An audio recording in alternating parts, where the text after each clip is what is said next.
রাত ৮টা। Popular diagnostic সেন্টারের ক্যাশ কাউন্টার এলাকা। হঠাৎ চোখে পড়ে একজন অচেনা যুবক রোগীদের পেছনেই ঘুরে বেড়াচ্ছে। কেউ বুঝতে পারছে না একটু পরেই কিছু একটা হতে পারত।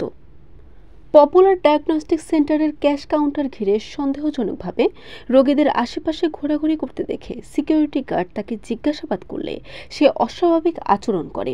এরপর দেখা যায় সিসিটিভি ফুটেজে তার আগের অপরাধের চিহ্ন।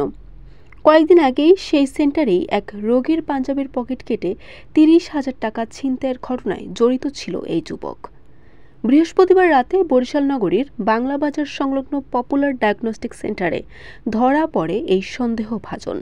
পরবর্তীতে সেন্টার কর্তৃপক্ষ তাকে কোতোয়ালি মডেল থানার পুলিশের কাছে সোপর্দ করে। জানা গেছে, আটক যুবকের নাম সিএনবি রোডের সর্দারপাড়া এলাকার সালাম খান ওরফে সাগর।